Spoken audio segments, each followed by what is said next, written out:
All right, moving right along. Right, we're at chapter 7 now. Empathy, don't know her.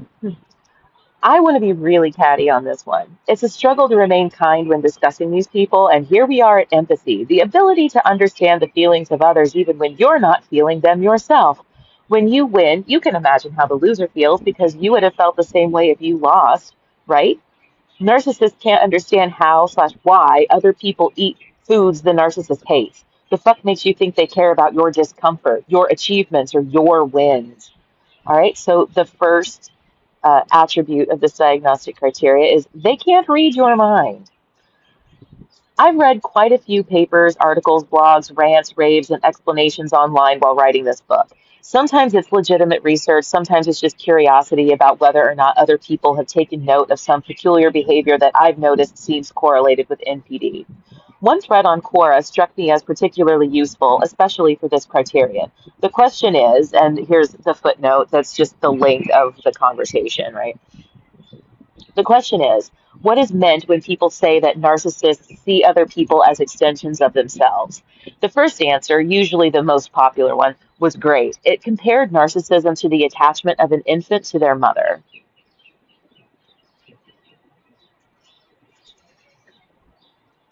A common comparison, and explained that while most children usually come to realize that their mother is a separate person with her own desires, ideas, motivations, and feelings, a narcissist comes to apply the infantile attachment idea to other people instead. Just as an infant idealizes the mother as the giver of milk and warm snuggles, the narcissist sees people for what purpose they serve with respect to themselves. A coworker isn't a colleague, they are another set of hands. A romantic partner isn't a mate, they're a sexual object. Friends aren't confidants, they are shoulders to cry on or entertain them at lunch. Children aren't blessed extensions of family, they are someone to do the things they couldn't or didn't. The world is a show that they are the star of, and other people are merely supporting characters written in to fulfill their needs, wants, and whims. The comment thread proceeds into the concept term sonder, which is a neologism, so one needs to travel to the Wiktionary to find it defined. Sonder, noun, the realization that each random passerby is living a life as vivid and complex as your own.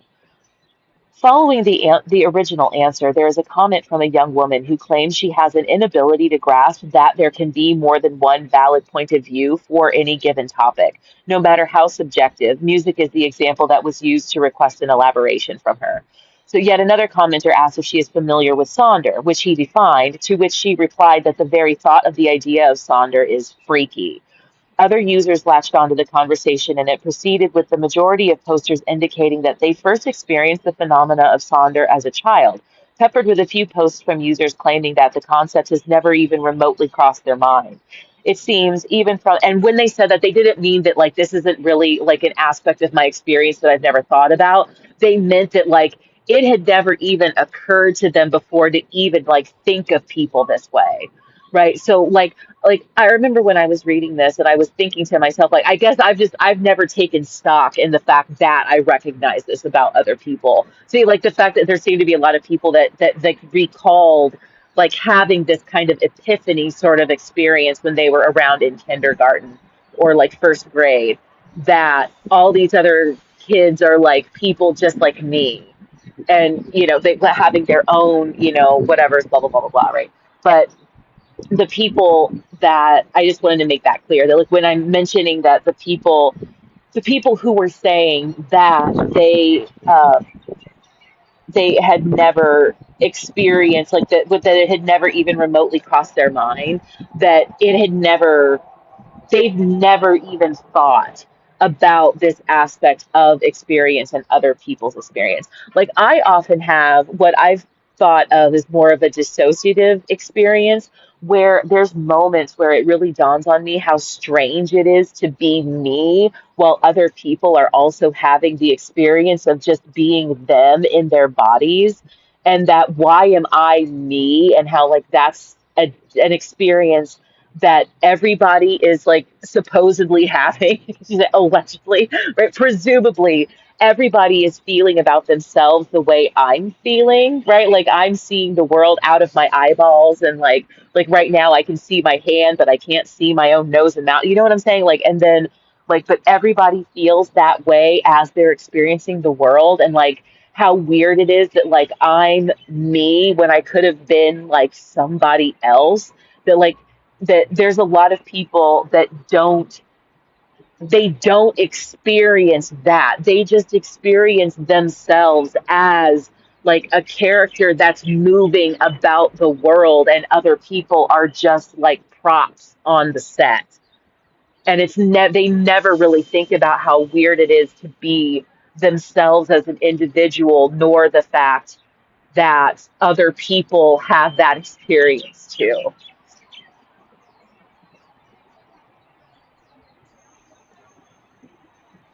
It seems, even from this incredibly small sample of people, that the experience of Sonder is much more universally experienced than not, and that those who claim to have not experienced it, they have not only not experienced it, but also find the concept shocking and uncomfortable. Right? That when they try to kind of have this perspective on the world, it's scary to them, and not like innocent, like oh my god, that makes me. It's not just like that; it's uncomfortable. That it's like it's a whole different landscape than anything that they actually find normal, right? So, anyhow, how, in this big wide world, can it be that a relative yet relevant handful of people actually find it odd that other people are bustling about living their lives just like they are? It seems to be a very objective, empathetic experience bordering on sympathy, really. Don't you know you have thoughts, desires, passions, etc., that only go on in your own head? I can imagine this fact never crossing your mind, as in there's no need for consideration, but to find it bizarre, like what a crock of bullshit, right? Maybe not. Right. So I feel like there's a lot of other like experiential phenomena that kind of falls into this category. So like one of them is I can't remember what it's called. But there's that the thing of like imagining like an apple, and that some people can see an apple very vividly and others kind of see it as like a drawn apple, and other people just kind of experience the barrage of words they associate with apples, right? Except for like that some people don't have an inner monologue. They just kind of like think in pictures and shapes and stuff like that. And so, yeah, there's a lot of different ways that people are like experiencing the world and experiencing themselves in these different things. But to actually say that thinking about the fact that like other people are people just like you is bizarre and makes you uncomfortable is something that seems to be pretty unique, right? And kind of like, thank God, right? I don't know. I'm trying to do this and not be judgmental, but obviously I'm being judgmental, right? There's a certain point at which we have to start being a little bit more comfortable again with the uncomfortable, and that's kind of going to be a big theme on my channel all the way around, I think, is just people need to start being a little bit more comfortable with being uncomfortable. Maybe I'll make that my little tagline. We'll see. So, the young lady who initiated this commentary by asserting her lack of ability to accept that other opinions could be just as valid as her own also offered that she sees everything as a hierarchy. This is what inspired the Chris and Alex conversation, by the way. Just wanted to put that out there. So, like, what she was saying was things like, she feels like there are correct answers to questions, no matter how subjective, and that her answers to those questions are the correct answers to those questions. So if you ask her, like, what's your favorite kind of music? And she says rock and roll, what she means is something closer to rock and roll is the best genre of music, and anyone who doesn't agree just has poor taste. Okay, so to a narcissist, there is accounting for taste. Okay, so anyway, the young lady who initiated this commentary by asserting her lack of ability to accept that other opinions could be just as valid as her own also offered that she sees everything as a hierarchy which she assumes everyone else is privy to as well, and that in instances in which someone does not agree with her opinion, for example, that her favorite style of music is not their favorite style of music, she sees this as an argumentative attack in which this individual is saying that she is wrong. This is absolutely ludicrous. There is no accounting for taste. But this is exactly what my hypothesis predicts would happen. I never could have dreamed that I'd actually find a source that so thoroughly backs up my theory. Right, so it could be possible. I don't remember at this point now. I wish I'd kind of taken note of it. But I feel like since I didn't mention it here, it stands to reason that I actually came up with and wrote the Chris and Alex dialogue from the introduction before I ended up seeking this out and found this, right? So, and that's then what I'm referring to when I say it's exactly what my hypothesis predicts would happen, right? That things like the perspective of Chris in that dialogue is the way that narcissists see the world, and this is the root of where the problems start to arise and the differences come into play. And that's a serious fucking difference, right? Oh, I feel bad. There's a little girl over here. I went ahead and came all the way back to the transit center tonight thinking that it is relatively vacant. But anyway, we keep it to a min until they get on Das Bus. So, case in point one. I didn't leave the house unlocked when I left, and I didn't particularly feel as though the front door should remain unlocked even when inside. Oh, God. Excuse me. And I grew up in a small, nobody locks their doors sort of town. While the sentiment expresses the sense of a heightened level of safety and security quite well in casual conversation or fictional depictions of country living, in real life almost no one actually does this. That's why I was particularly unnerved one day when I returned from running errands. So what I mean here is I grew up in a town in northwest Kansas that's a population of 100 people. The next town that's closest is at least 20 miles away. Our closest Walmart is 35, and our closest mall was a 3-hour drive. I'm from the sticks. There is no actual such thing as not locking your doors at night. That's crazy. Okay. I mean, it's like I live where no one will hear you scream, though. So there is also kind of that element going on. But like, in the grand scheme of things, it's actually really nobody actually does that shit. I left late in the afternoon to walk down to the city building to pay the water bill. I was probably gone about an hour. It was winter, so by the time I returned, it was already dark. I could see the lights on in the apartment as I came up the alley, and as I was coming up the steps, I saw her in the kitchen cooking something. When I got to the door, I assumed it would be unlocked, as was the custom of the home. As I said, I didn't think it made a lot of sense for three women to leave the door unlocked when they were at home, especially when there were so many windows you could see everything except inside the bedrooms unless you've left your door open. There was a lot of windows on this apartment, like the whole, which is kind of funny because that was like his apartment too. Now that I think about it, was very much the same. Like if you take the apartment, like on the whole for being square, right? The entirety of the kitchen slash living room area was just a wall of window, basically, and you could see completely inside. His unit was on the 17th floor, so I mean, obviously, you'd have to be in a drone or a helicopter or something.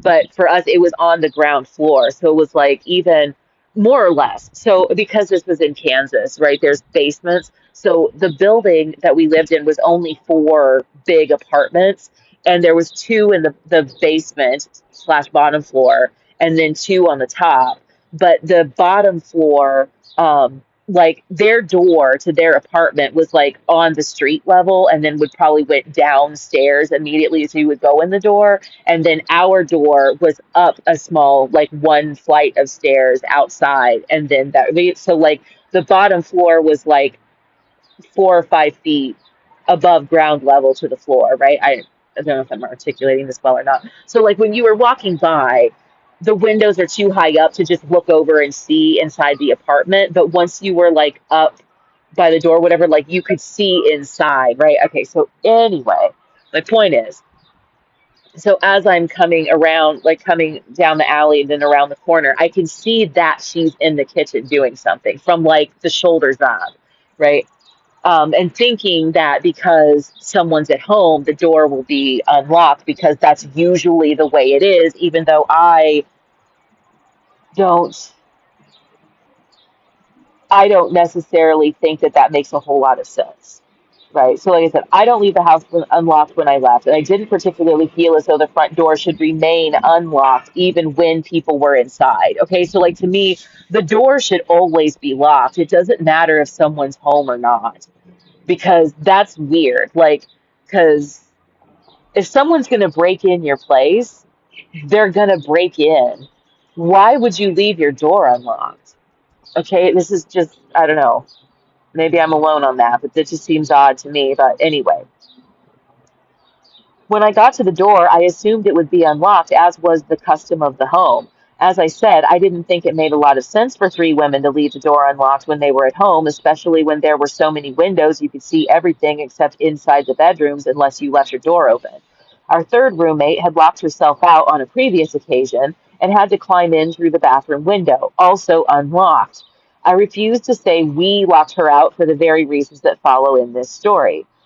The door was locked. Without batting an eye, I just dug my key out of my backpack, opened the door, and went inside with no particular reason to expect what followed. "Where have you been?" she asked me in the husband didn't come home last night tone. "The fuck, bitch?" "I went down to pay the water bill," I answered. I knew something was up because she had this half evil, half crazy genius smirk on her face. "When I got back, I was locked out and I had to climb in through the bathroom window," she said. I couldn't possibly give a fuck less about her irresponsible ass. Serves you right. Too bad no one saw the B&E in progress. "And take your keys when you leave," I fired back, matter-of-factly. Duh.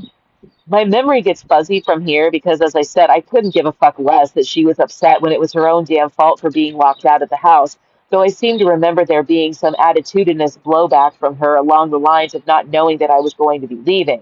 As if, hun bun, as if. I minded my own business, and it would have been nice if she'd minded hers, right? So it's like, I don't think we should be leaving the door unlocked.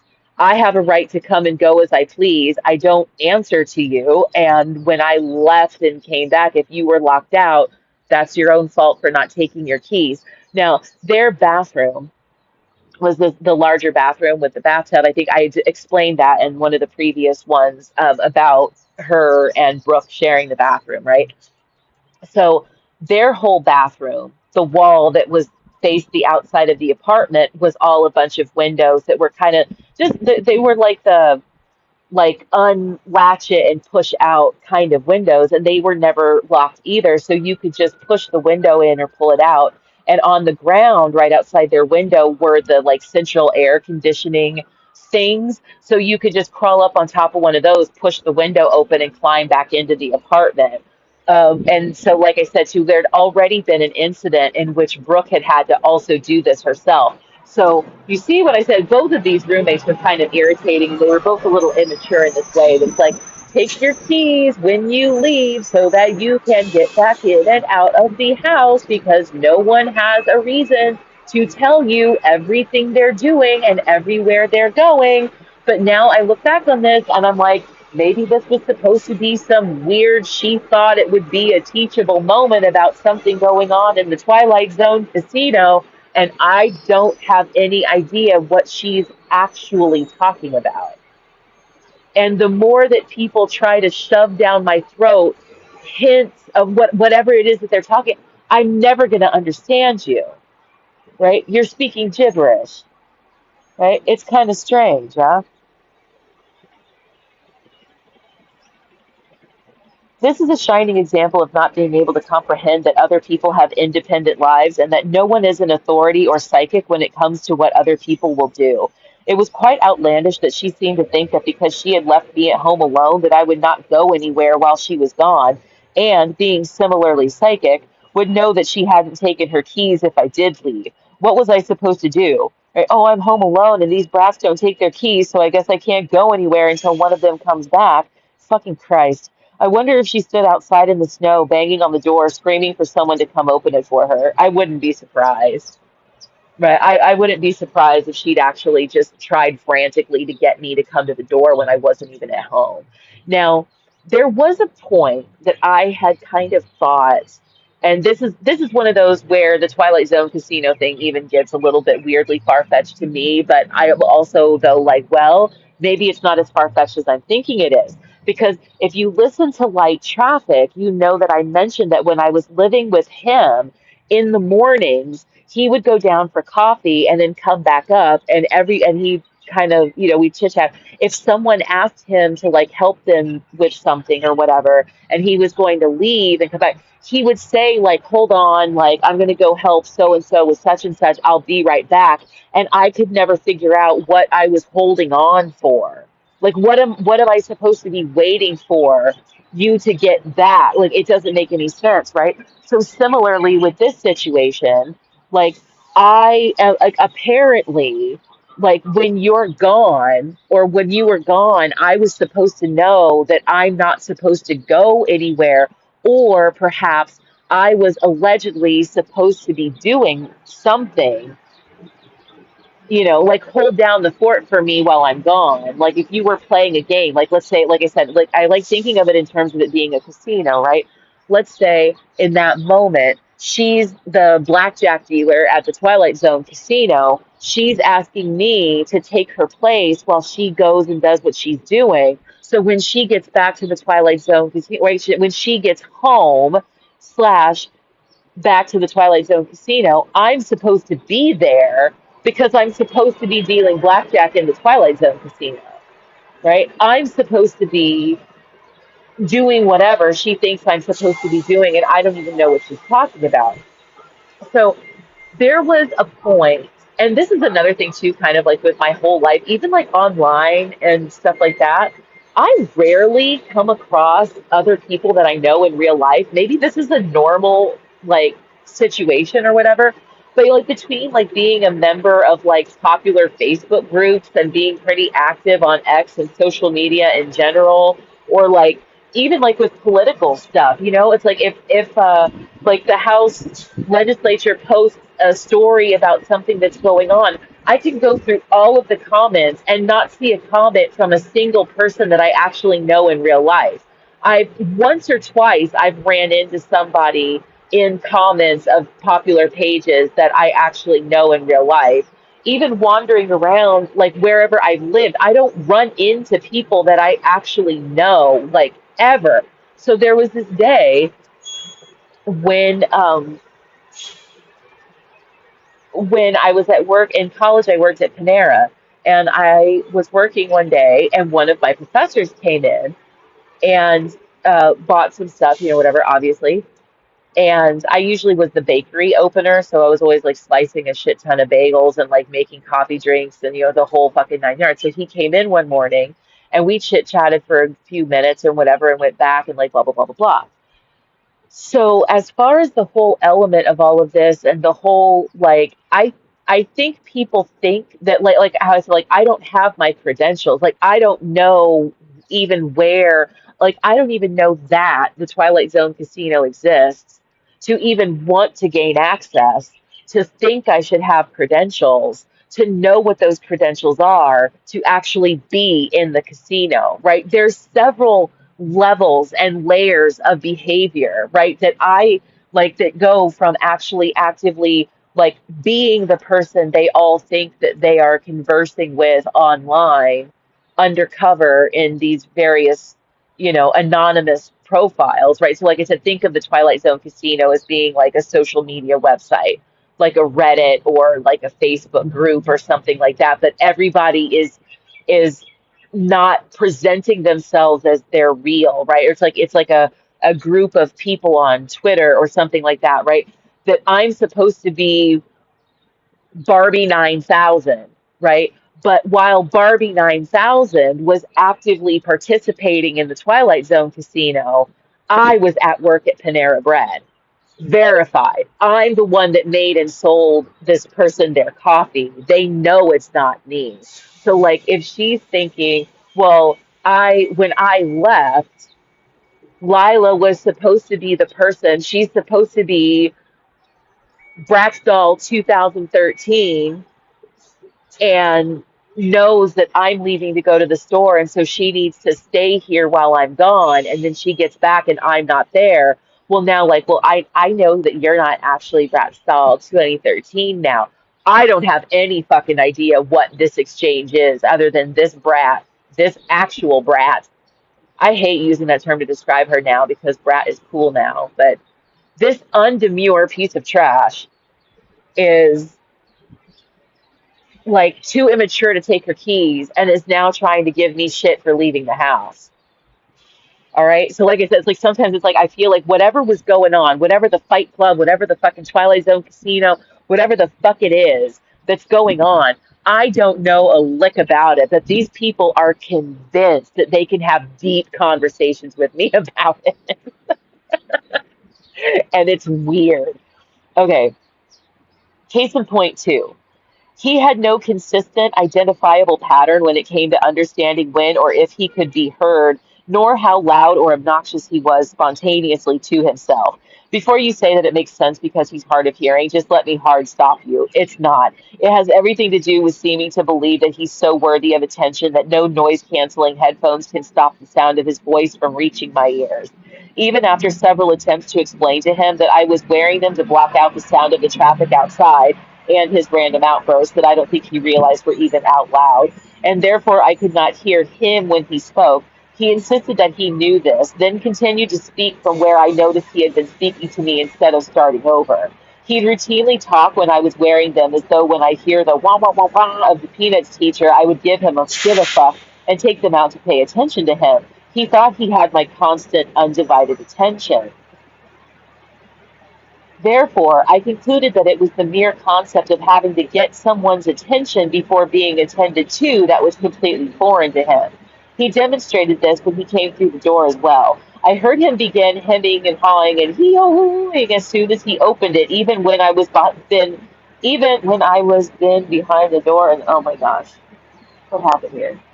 Even when I was behind the door in the closet or in the bathroom. He didn't care if I'm even within earshot. The show must go on. So every time he would come in the door, coming back from something, he would be like, hoo, hoo, hoo, hoo, like, I'm back, da, da, da, da, and stuff. And so, like, he would start making these noises while he was still unlocking the door outside of the apartment. And then there was actually one time that and when he came in and realized I wasn't sitting at my desk, he was like, oh, she's not even sitting out here, blah, blah, blah, blah, blah, blah, blah, blah. And it was just like, dude, this is so weird. Like, dude literally just verbal diarrhea is his internal monologue. It's great. It's like, so, anyway, but now I'm like, think about the aspect of like, if these people thought, right, or knew that the apartments were being surveilled and the stuff then that they're doing is intended to fall in line with whoever's listening, right? And so it's like that he doesn't care if I'm even listening to the things he's saying because he's not even actually talking to me. But that just circles back around to because he's not. He's just talking at me in order to scratch his ego itch, right? He started making noise at me the second he was back in the apartment, even before he'd shut the door behind him. The game plan was to cause a ruckus the moment there was airspace between us, some hell or headphones or even a fucking reason to be making noise at all. The memory of the constant expectation of social interaction that served no purpose. Maybe it was a signal to like, oh, if people were watching the apartment and he leaves, that he's now announcing when he gets back so that there's like a they know that if I'm alone and they're watching what's the Wi-Fi activity, because like I said, remember going back to like, oh, we think she's Bratz Doll 2013 in these chats or Barbie 9000 or whatever. Um, and so they want to know when he leaves, and then they need to know exactly when he comes back. So he's just sound signaling the powers that be. And I'm over here like, this guy is a fucking quack, right? Like, what the fuck is going on? Um, but the funny thing about all this is like, so in the process or in the course, allegedly, right? This is the hypothetical of attempting to determine whether or not I am participating in the Twilight Zone casino. It's taking them 13 years of misery of me just being bothered by people randomly left and right in order to facilitate being watched. The other thing that would be weird is like if I'm being babysat in some kind of weird ass conservatorship, and when he leaves, they know that okay, someone needs to watch the cameras to like, I don't know, make sure I don't unalive myself or like have visitor, like who knows, for whatever reason, you need to watch the cameras. And then when he comes back, he signals that it's okay, I'm back. Oh my God, I've been sneezing so much lately. I really hope it's pollen driven and not like body fighting off sickness. But anyway, and trust me, I am completely aware of how crazy all of the hypothetical shit sounds, but I'm also I'm aware enough of how crazy people act that I wrote a fucking book about it that's like a fucking dissertation about a personality disorder. So like as much as like in order to give them the benefit of the doubt, I have to do mental backflips and come up with the fact that these people are involved in something that I just don't know about, which would be kind of an interesting personality perspective for them to be taking, that they are always, it's like a part of their character is that they're always acting as if they are privy to something that you aren't, as just a ruse that they use to get to garner attention. So like maybe it really is the fact that they're just raging narcissists, and this is how actually bonkers some of them are. But I don't know. I feel like this is one of those. It's like what I could run a poll. It's a toss up, right? What actually starts to make more sense? These people are actually just this crazy, or there's something going on behind the scenes that I'm not privy to, but for some reason at the center of, or seemingly at the center of, right? It doesn't make sense, but I feel like too, in the grand scheme of things, the fact that I'm even capable of making that distinction and haven't actually thrown myself completely on one side or the other speaks very highly of my own sanity. So that being said, the memory of the constant expectation of social interaction that served no purpose other than him having a reason to vocalize haunts me. He was even a loud yawner. You know, the like big bad oafs in cartoons. And the snoring, my goodness, it was as if even while unconscious, he couldn't help creating a cacophony. It was truly heinously marvelous. Like this man was just noisy. He was just noisy all the time. It's like, do you know in the Peanuts cartoon they call Pigpen because he's always dirty? And then there's one, it's when I've read all the comic strips. There's one where they finally like someone in the Peanuts gang is privy. It's like they have a sleepover or something, and Pigpen takes a bath and he gets out of the shower and everything, and he is clean as a whistle. And the second they step outside, dust just attacks him. Like he doesn't even do anything. He's just standing there and he's just dirty, right? Like if this man were a Peanuts cartoon character, his nickname would just be Noise. Like always with the fucking noise. Oh my God. All right. And I'm gonna just keep it moving, right? So remember that one was entitled They Can't Read Your Mind, dot dot dot. But they're psychic if it will affect them in any way. Like if it benefits a narcissist to be able to predict your behavior, they will take advantage of that. And then eventually, right, it's kind of like con artists or whatever, like eventually you're gonna meet your match and run into somebody that like your inability to actually accurately predict what they're gonna do is gonna end up biting you in the ass, right? So, defense mechanism, noun, an often unconscious mental process such as repression that makes possible compromise solutions to personal problems. Two, a defensive reaction by an organism. This is from Merriam-Webster Online. I'm not sure what's up with the wording of the first definition, but that's the one that's relevant to this discussion. So I remember I went over this a million times. Like this is to the letter the way that this definition is worded. So I'm assuming it means an often unconscious mental process, such as repression, that makes possible compromise solutions to personal problems. So it's like it's suggesting to a person, right? So, like I said, doing this is the defense mechanism of intellectualization, right? I don't feel like, and I feel like with the experiences that I've had and stuff like that, I don't feel like I need or want to go to therapy because I'm not crazy. I'm just aggravated.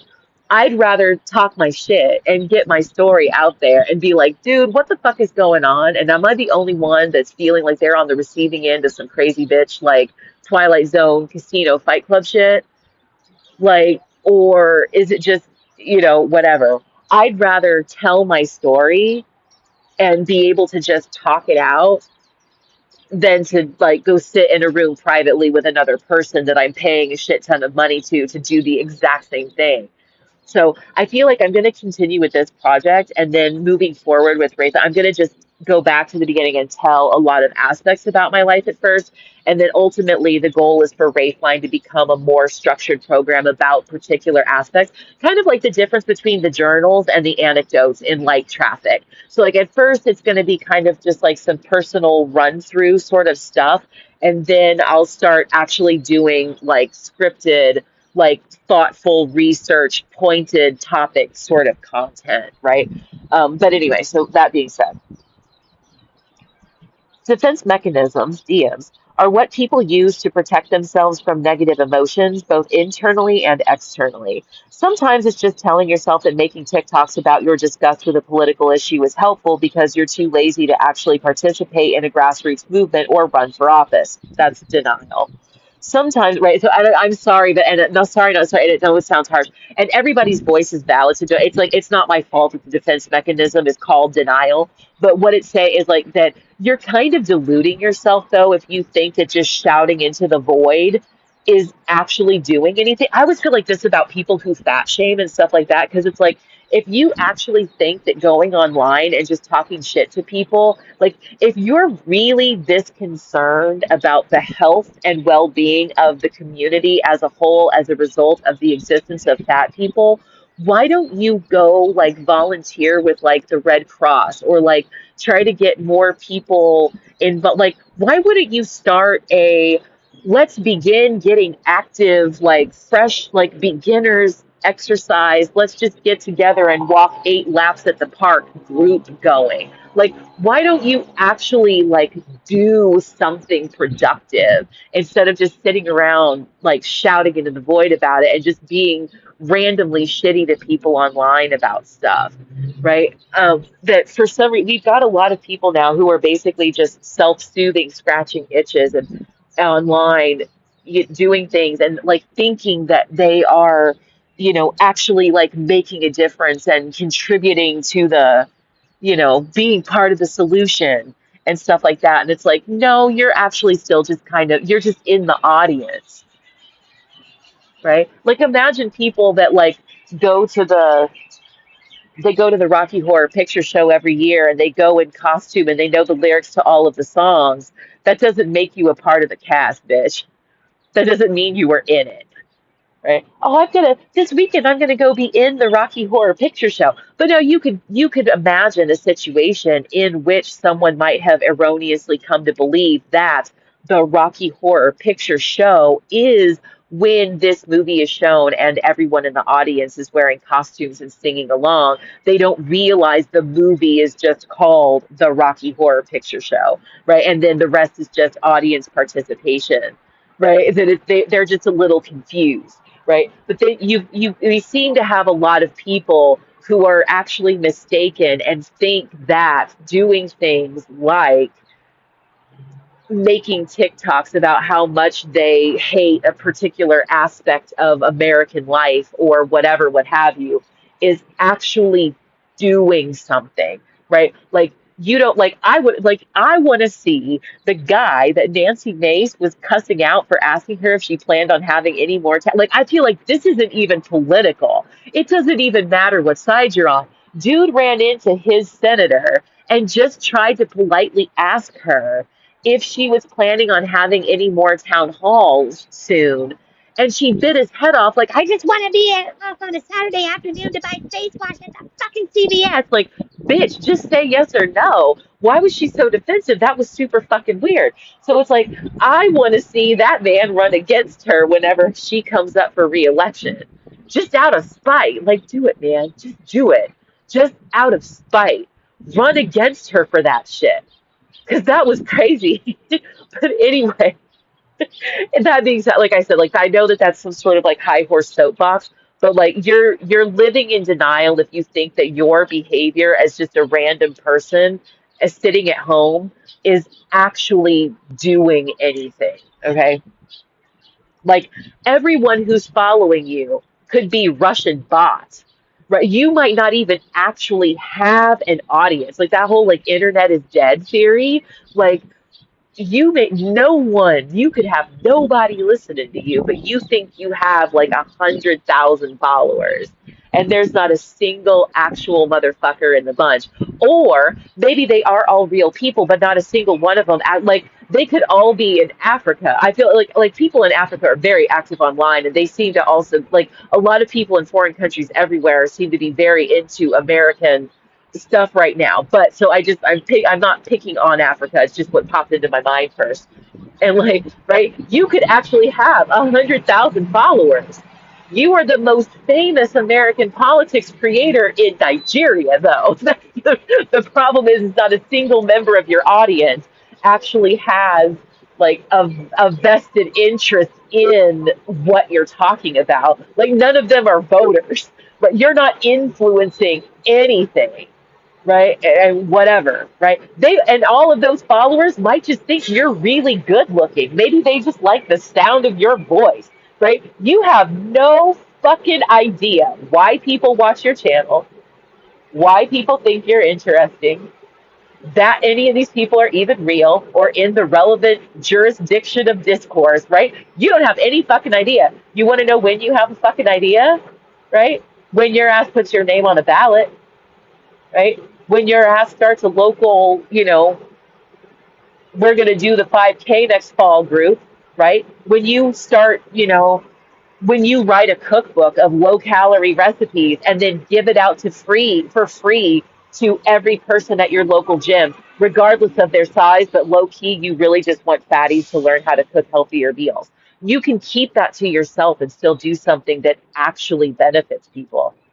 But you don't do that. You sit online being a keyboard warrior, actually thinking that your audience is even fucking relevant, bruh.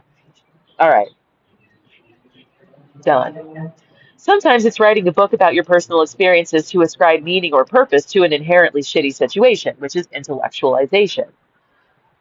DMs allow us to soften the blow of potential ego busters in a variety of ways, such as suppressing painful memories, which is repression, or finding an outlet for powerful emotions, for better, which is sublimation, or for worse, which is displacement. So sublimation is like if you have anger issues and you just really need to get them out, and you really are starting to feel like you're going to violently aggress against people, so you take up boxing as a hobby. And then the displacement is you start Fight Club. Right? So anyway, there are many defense mechanisms employed by the human brain, and these mechanisms can be either adaptive or maladaptive, and generally speaking, are either primitive or mature. So the footnote is some basics about defense mechanisms can be found here, and then there's a link.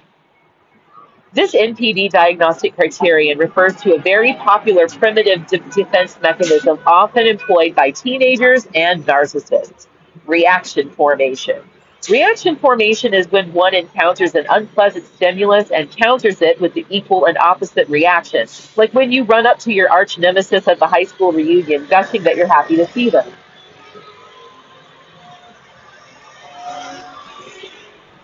So let the mopeds roll by.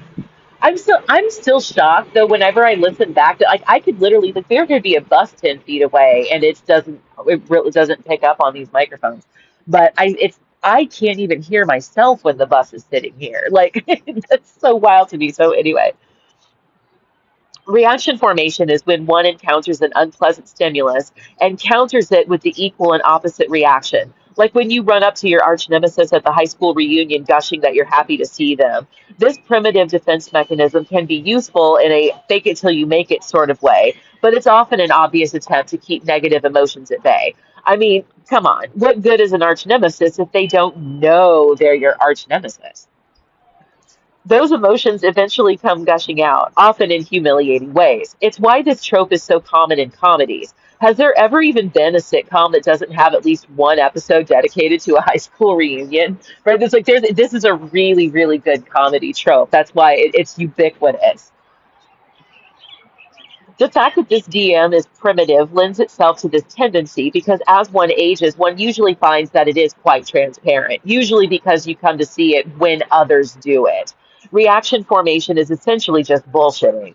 Most people grow out of it. Studies have shown that the use of certain defense mechanisms in adolescence correlate with the diagnosis of personality disorders, and one study in particular lists reaction formation specifically as one of the few defense mechanisms that predicts the diagnosis of a personality disorder in adulthood. That's interesting. I forgot about this. Fun. So footnote, Strandholm, oh my goodness. I shouldn't have went down that path because I'm gonna butcher everyone else's name. Strandholm, Kikiruso, Carlson, Mitunen, Mark Tunen. Oh my goodness. Yeah. Defense mechanisms in adolescence as predictors of adult personality disorders. Those names aren't like, they've got to be like Norwegian or Swedish, Finnish. Who knows? Doesn't matter. Moving right along. This is why I feel it is important to note that narcissists tend to use it well into adulthood, well past its prime, and even in petty situations. Reaction formation is a huge red flag. For those readers who may be into dating culture and slang, negging is reaction formation. You've been warned. That being said, I'm going to switch gears to talk about another concept that is also fundamental to really grasping this criterion. I promise this one is a lot more fun. Oh, yay, I remember it. Okay, I promise this one is a lot more fun. I assume that everyone reading this is at least vaguely familiar with the game shows Jeopardy, Family Feud, and Wheel of Fortune. Just in case, I'll outline the relevant points now. Jeopardy is a trivia game show in which contestants have only a few seconds after buzzing in to respond to the presented stimulus. Typically, at least one contestant knows the correct response right away and buzzes in immediately after being presented with the stimulus. Family Feud pits two teams against each other to produce the most popular answers to questions that were previously posed to a group of 100 people as a survey. Each team is comprised of 5 members of the same family. Each round begins with a face-off between one member of each team, and the team that gets the highest rated answer continues to provide answers in a strikes you're out format. Play then moves to the other team to steal the points if they get one answer correct. Wheel of Fortune is a word puzzle game show in which contestants spin a wheel for a particular prize, then select one letter that they suspect appears in the puzzle. In order to move on to the next round with that prize, the contestant must also solve the puzzle. The contestant can only solve the puzzle when it is their turn. If they spin the wheel and land on a turn-ending space, they must wait until their turn comes back around again. When the contestant believes they know the answer to the puzzle, they may choose to solve the puzzle or spin the wheel again to earn more prizes. Now, suppose that you are watching these game shows with a group of friends. You are playfully competing with each other to get the right answer first during all of the shows. It is reasonable for several of you to shout out the responses to stimuli on Jeopardy as fast as you can, and it is similarly reasonable for several of you to get the response correct. So let's say that this show has a likelihood of co-occurrence of 100% for both response time and response accuracy because there is not much time to answer, and of those who do speak up, the chances that they are correct is very high. You either know it or you don't, and you blurt it out in time. Simple as that. Family Feud is similar to Jeopardy in that the most popular responses to the survey questions are likely shared among contestants and viewers. For example, if the question is, name something you buy refrigerated, it stands to reason that most people immediately, oh God, here's this word again. Most people immediately gravitate toward groceries. This would be such a fucking funny ass flex.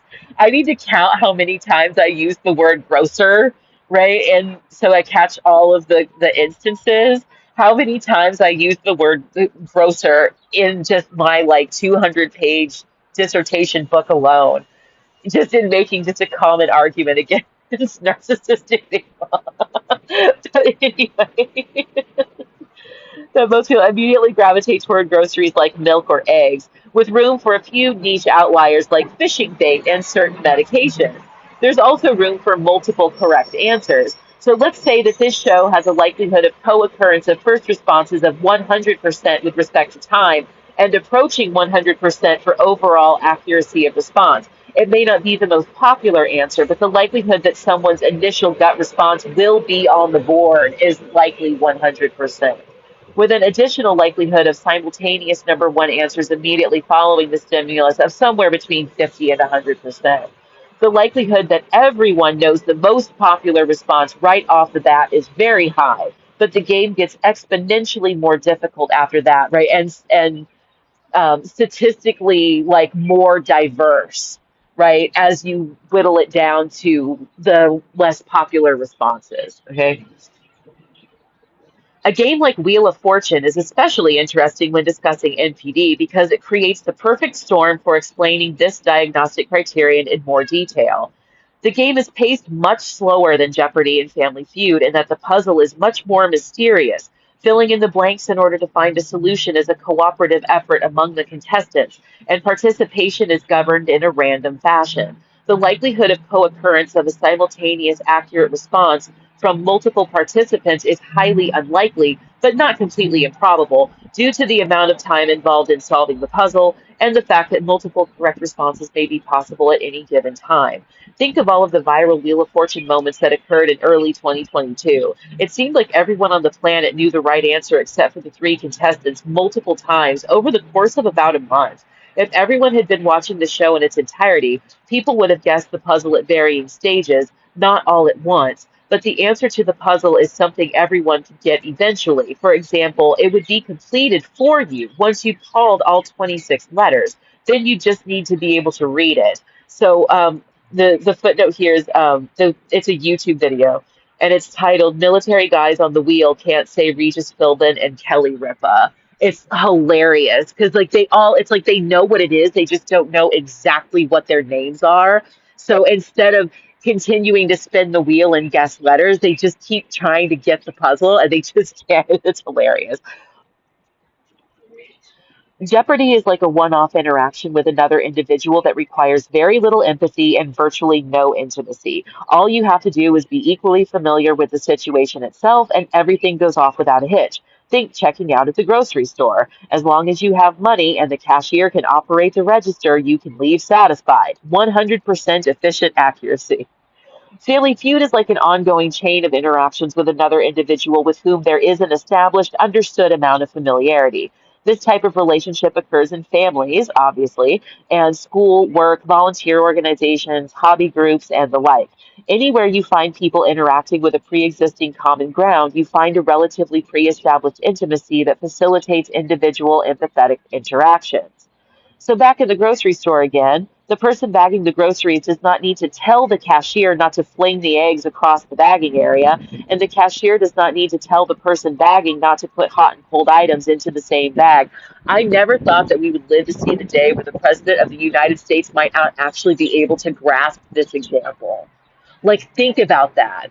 Like, to be so out of touch with the idea that grocery shopping is incredibly common that this isn't enough. I'm not explaining this well enough, right? Which is kind of funny because it'll we're building to that basically.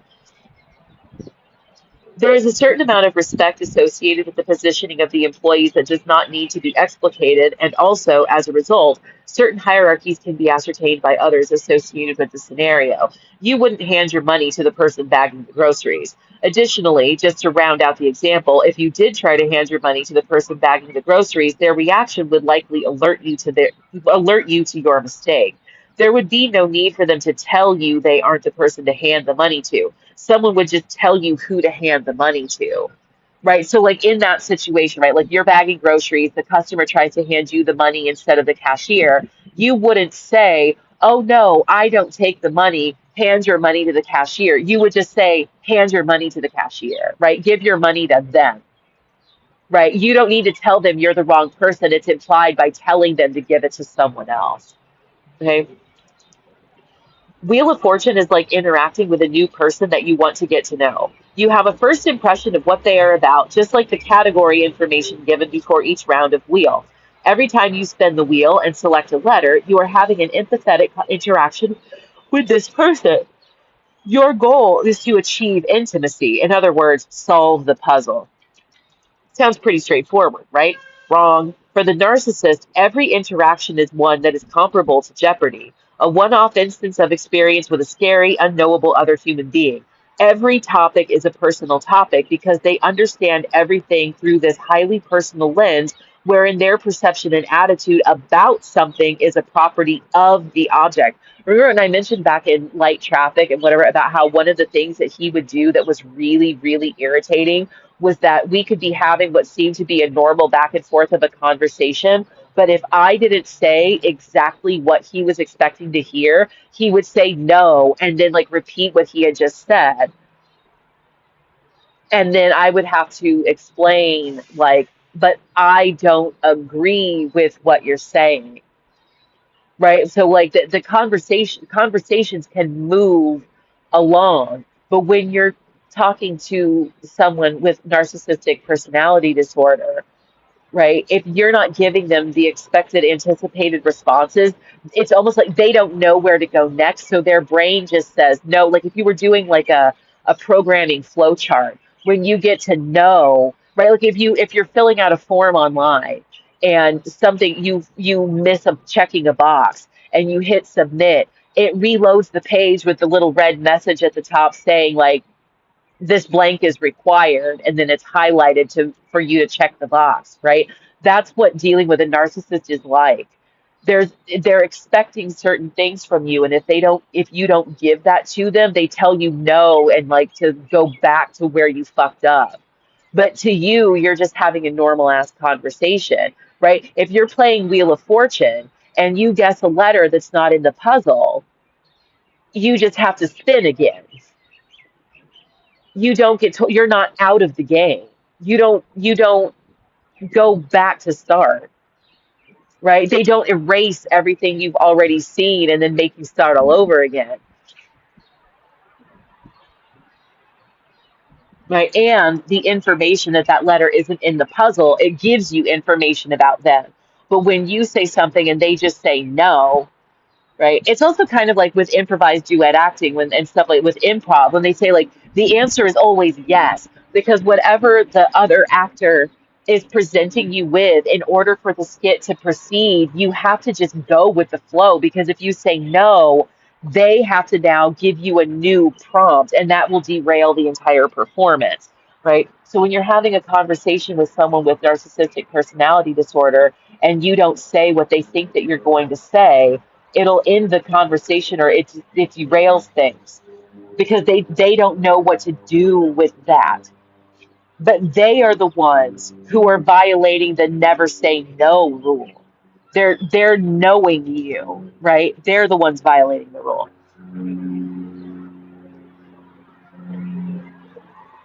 Every topic is a personal topic because they understand everything through this highly personal lens, wherein their perception and attitude about something is a property of the object. This is like a child who fights with another child for control of a toy, but when the other child starts playing with another toy, they fight for control of that toy, and over again, this process repeats, much to the chagrin of the daycare operator.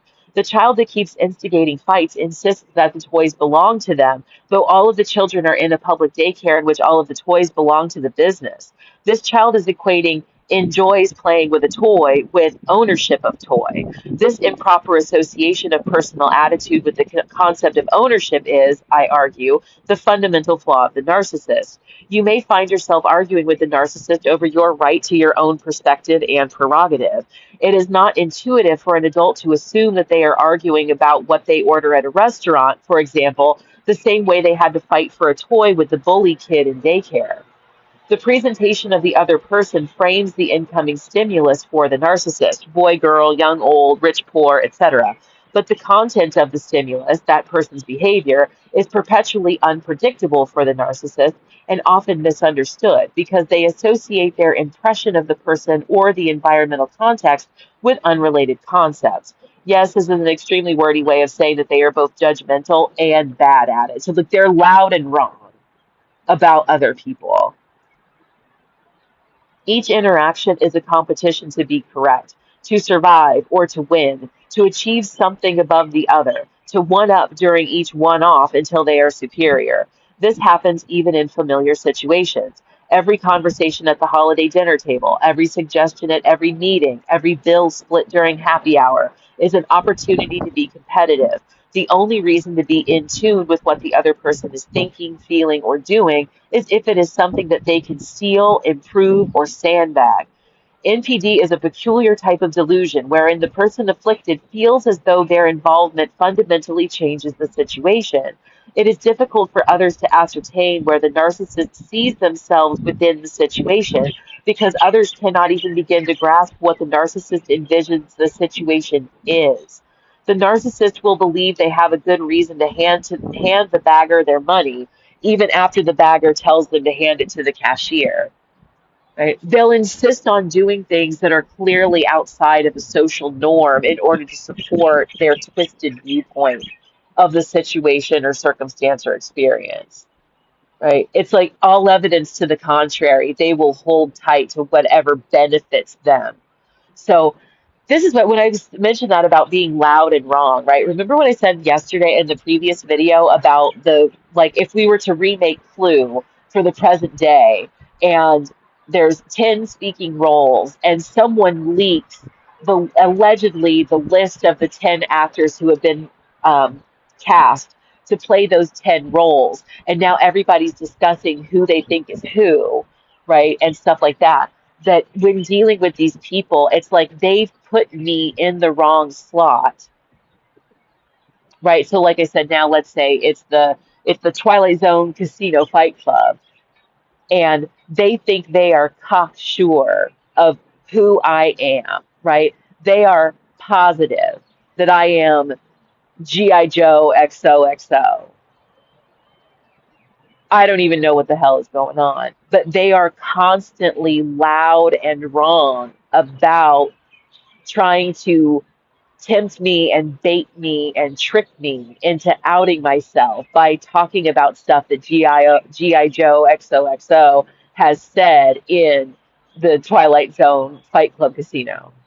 And I don't have, right, and I don't know why they say this weird shit, right? So if, for instance, if he was thinking that by talking about ordering pizza for dinner, he was actually talking about some conversation that happened at the casino today, and he's expecting me to then acknowledge that I'm G.I. Joe XOXO by asserting that I want spicy Hawaiian pizza from Whole Foods. But I say, Pizza Hut has really great coupons going on right now. Why don't we just get an enormous, like, New York style pepperoni pizza for $12? And then his response to that is, no, what I'm saying is that we should have pizza for dinner tonight. And I'm like, right. I think we should just do the deal from Pizza Hut. Why? What were you thinking of? And then he says, well, I mean, I don't know. What about the pizzas at Whole Foods? And then I say, like, yeah, those are really good. I kind of want to just, we could just get a regular, like, classic Supreme pizza. And then, no. I mean, don't you want to have something that's a little bit different? Like, oh, yeah. I mean, do you like buffalo chicken? No. I mean, don't you kind of want a pizza that's a little bit familiar and maybe even a little, I don't know, fruity, right? That it's like now they're trying, and they end up trying to push me to say what they're expecting. And then for some reason they think, because this is one thing, this is an element of this that I've thought of based on multiple interactions with multiple people, that it's like people are trying to steer me to say something in particular and then don't realize that they've pushed so far and so hard to get me to say it that it's no longer evidence of anything. Right? You can't. It's just it's like with being raped by via coercion, right? Someone who won't just stop begging you and then like locks the door to the apartment and positions themselves in front of it so you can't leave while continuing to beg you to sleep with them and groping at your chest. When you finally just say, fine, fuck it, whatever, you still got raped. They don't think so. Right. So, like I said, now twist that into interrogating someone trying to get evidence.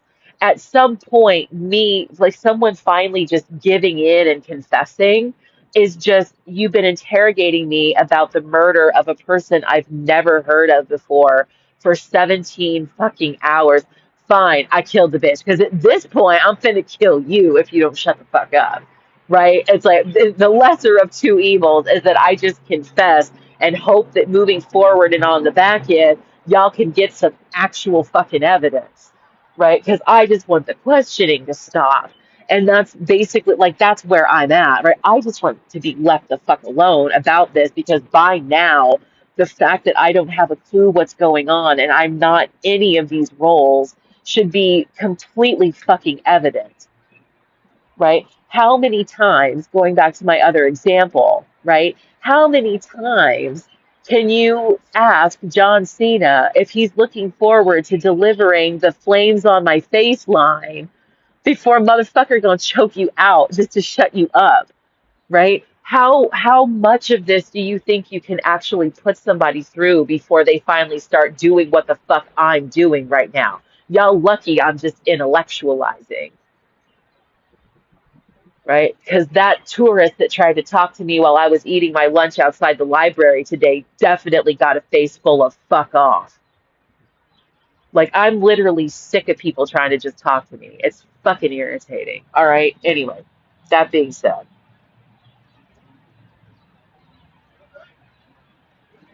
oh my goodness, where the fuck were we? Way the hell down. I don't even know why this happened.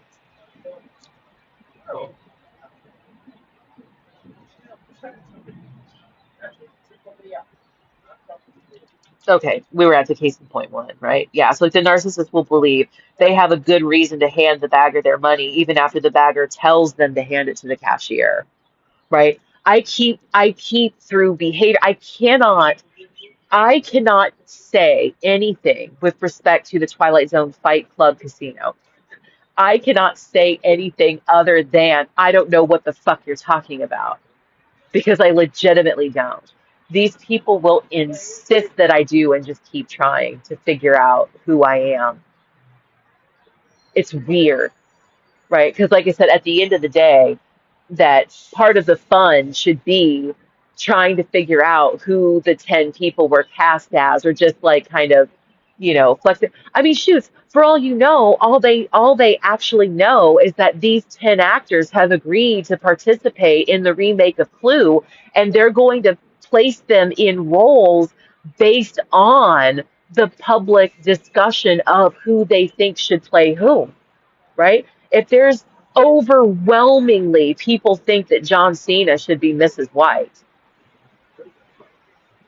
right? If that's the overwhelming decision, and I'm conflating the board game with the movie because in the board game the French maid was Ms. White, but whatever. I digress.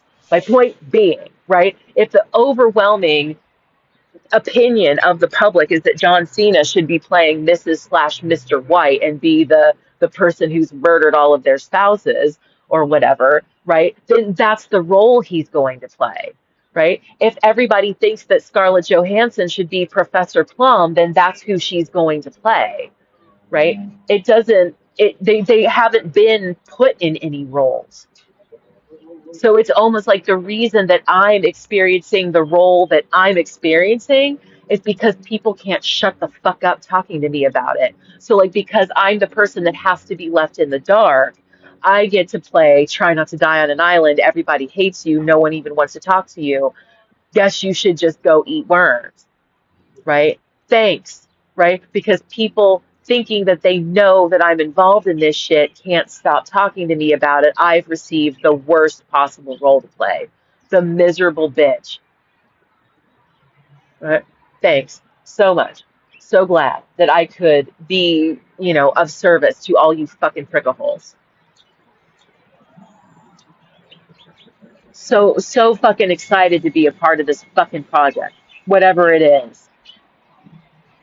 Case in point one. She took an elective class in the College of Communications about radio broadcasting that gave a 1 hour radio show to each student, probably why she took the class. She used the hour to broadcast house music, predominantly Dead Mouse and Benny Benassi, and named it something that has nothing to do with music, the Sunday Night Aquarium. Now, don't get me wrong, it was a cute title, but judging by that alone, one would never be able to decipher what the content of the show was. The title was allegedly something personally meaningful to her, but in the context of a class about cooperative communication without direct contact between the speaker and their audience, it was piss poor marketing. So it's like on Sunday nights from 8 to 9 p.m. was the Sunday Night Aquarium, and she was the DJ, and she played house music, predominantly extremely popular, and like the same playlist of songs every week. That being said, I am a real house music fan. All of EDM, electronic dance music, actually. Always have been. Not only am I a fan, I'm an artist. I released an EP when I was an undergraduate at the same university about 5 years prior to the events I'm describing here. I had returned to get a second degree, and due to the relatively short amount of time between stints in the podunk college town, as well as lifelong friendships I had made there, I still knew quite a few people. When I released my EP, I took it to the university radio station during the EDM show and shopped it to the DJ. At the time, the EDM show was a daily afternoon occurrence jockeyed by someone who actually worked for the station.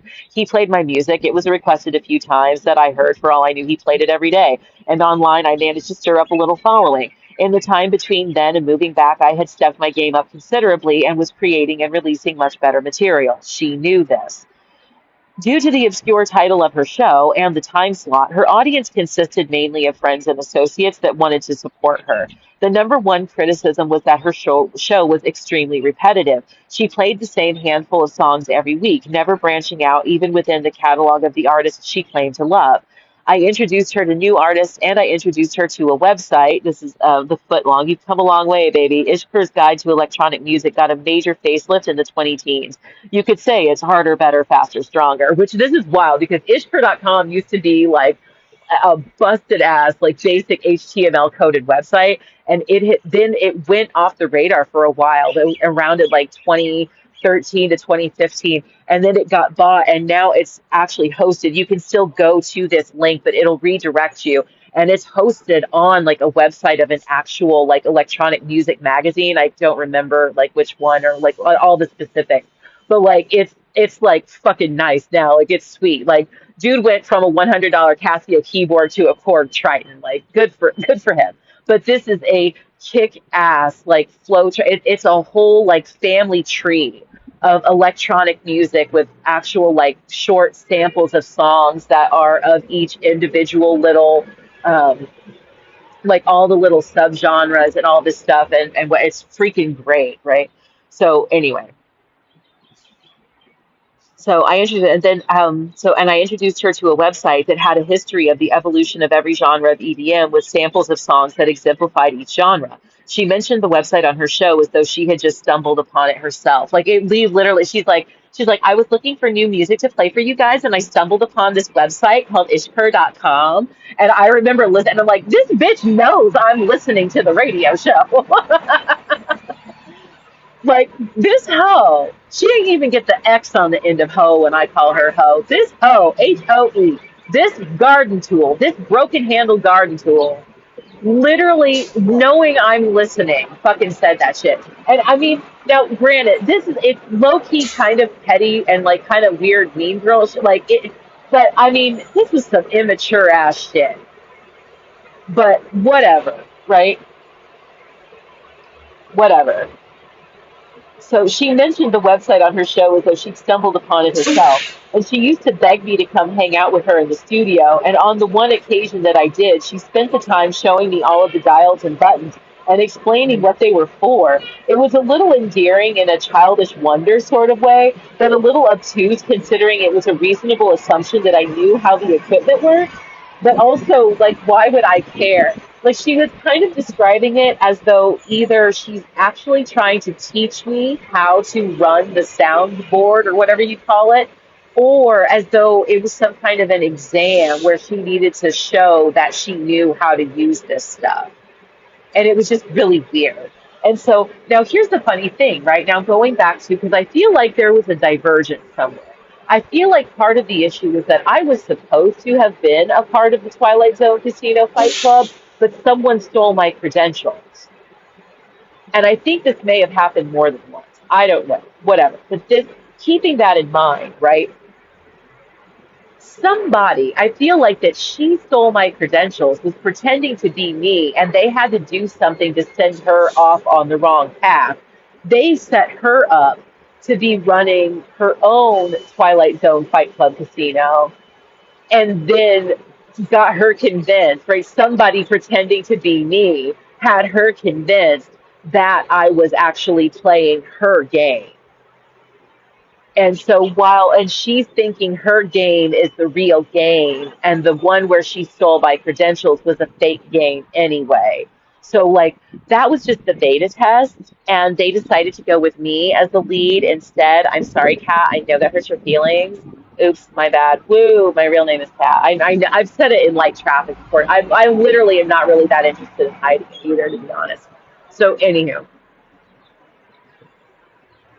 that for some reason she thought that knowing how to use the DJing equipment at the radio station was supposed to be somehow meaningful to me with respect to the fact that I produced electronic music using, obviously, I would hope, completely different fucking equipment.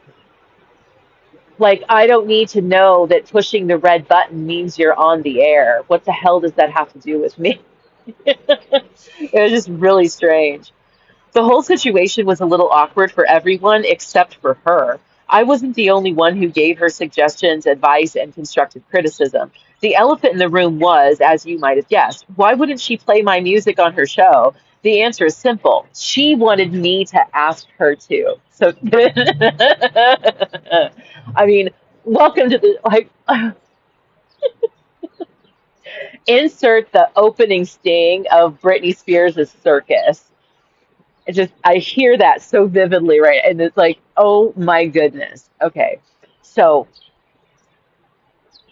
here's I'm gonna stop it here. I'm trying to remember why I'm stopping here. Like, there was something else I wanted to mention. Oh, what I was saying earlier about, like, you don't even know when you're online creating content and you're all like, "Woo, I have 100,000 subscribers." Like, you don't even know who they are, whatever. I think her game is nothing but a bunch of bots. Like, she thinks, because at some point on her Facebook, she maxed out her friends list. She had like 6,000 friends. I've done this before too. 'Cause back during COVID, I started doing a daily get ready with me where I would do my makeup and talk politics. This is how I know that, like, a lot of people in Africa seem to be really into, like, US content on Facebook, because it didn't take long before I was flooded with friend requests, and I just kept accepting them just because. And there was a 5,000 friend limit, so I got cut off. And then I've since gone back and deleted everybody. That was tedious.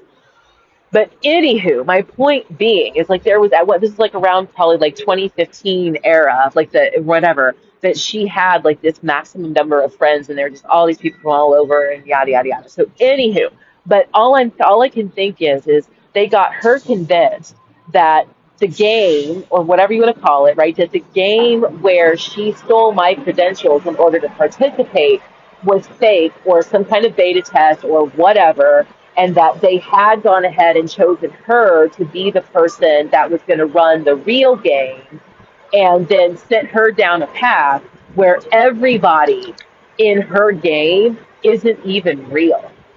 They're all fake accounts.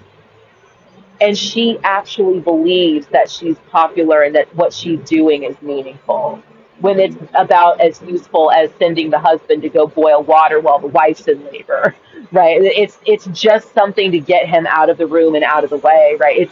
It was just something for her to be doing. She thinks she's doing something important and very popular, but there isn't a single actual person in the crowd. So, be like, nobody knows half the time what she's trying to talk to people about anymore.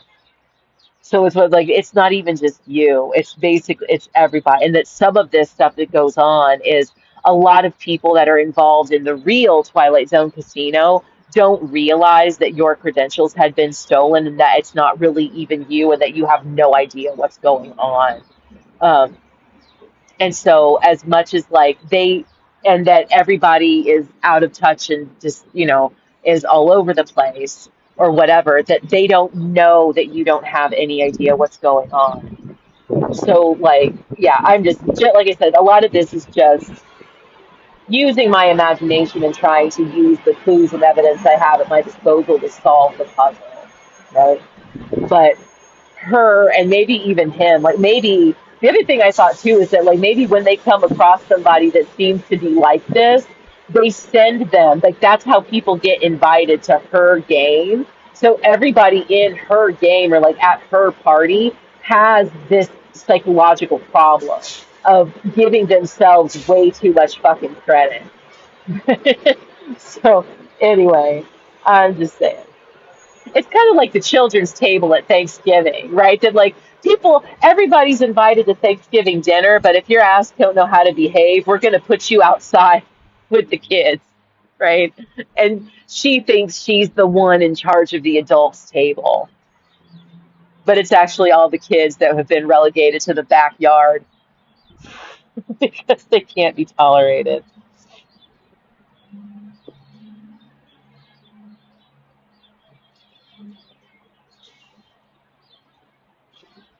All right. So, like I said, so the question was just like, why wouldn't she play my music on her show? The answer is simple. She wanted me to ask her to. This created a bizarre dynamic due to the fact that I didn't care as much as she thought I should about her show, and that I wouldn't humble myself enough to ask her to play my music on her show.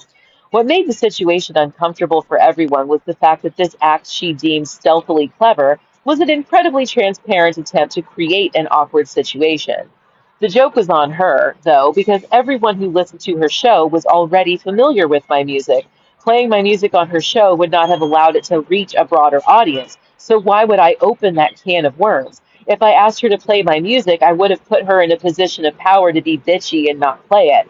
But on the back end, these overlapping friends came to me about her not playing my music because that was obviously strange. She knew in the back of her mind that she should play my music on her show, but the temptation to be vindictive would have been too great. It wouldn't have come back to bite her in the ass, though. It would have immediately slapped her across the face. She'd already shot herself in the foot. Right, so like her entire audience already like had my CD at this time we're streaming, right? But just go with right at this point in time, everyone who's listening to her show already has my CD. So there's no marketing benefit for me having her play my music on her show. She also has a copy of my CD. So if she wanted to play my music on her show, she could have played it on her show.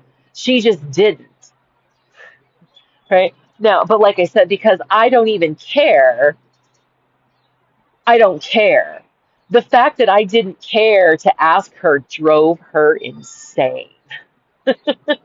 Right? Or at least seemingly, right? Let's like allegedly or seemingly, or like the reason I'm not going to ask her to is because the fact that I'm not asking her to is bothering her, right? She should just ask me if she wants me to play it on the show. She should just ask me to.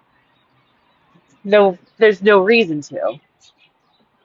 I was too busy with other stuff. A remix I released that semester garnered me a social media follow from one of the most famous people on the planet. You should have seen her face. Right? Meanwhile, because I'm already on to the now, I've moved on and I'm working on new stuff. Put that shit up online and got a follow back from the original artist, who's one of the most famous people on the planet. You should have seen her face. Okay, like, oh man. I'm telling you though, sometimes I really do wonder. Oh,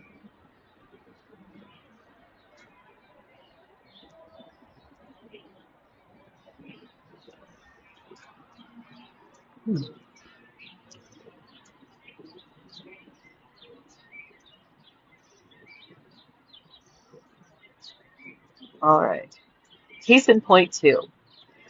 He is incredibly, almost uncannily adept at recognizing when something someone has said or done has exposed his stupidity.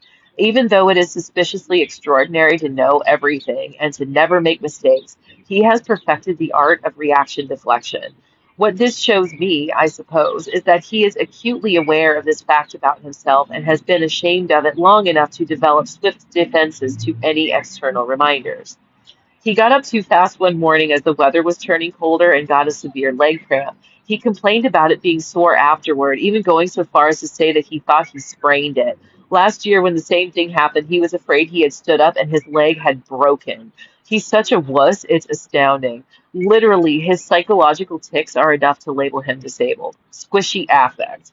I mean, what in the osteoporosis is this hyperbolic hypochondriasis? When he came down with like imagine standing up and getting a leg cramp and honestly like, I swear to God like this is no cap like the dude was like I think my leg is broken I think I just broke my leg like what oh my God okay when he came down with bronchitis, you would have thought it was the plague if you didn't know better. Anyway, I'm straying from the point. He went to the doctor the next day when it was still sore and had apparently gotten a shot for the sore muscle. That's what he said when he came upstairs from the community room the following morning, regaling me with the tale of how the site of the shot itched. He claimed that one person downstairs had jovially commented on how that's how it goes, and yet another offered the suggestion that using hand sanitizer on the site would alleviate the itch.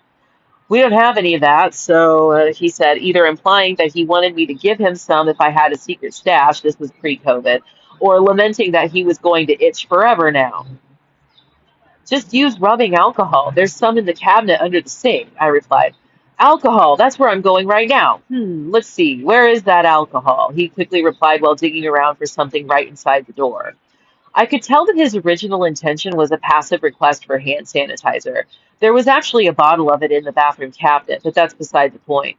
The point is that when I offered the obvious substitute of the active ingredient in the sanitizer, rather than say, oh yeah, or something else that indicated his clear absence of knowledge, he had to overreact to this trivial insight as though he knew it already. If he knew it already, then this whole conversation was fucking pointless. Why couldn't he just come in, go into the bathroom, and grab the alcohol or the hand sanitizer?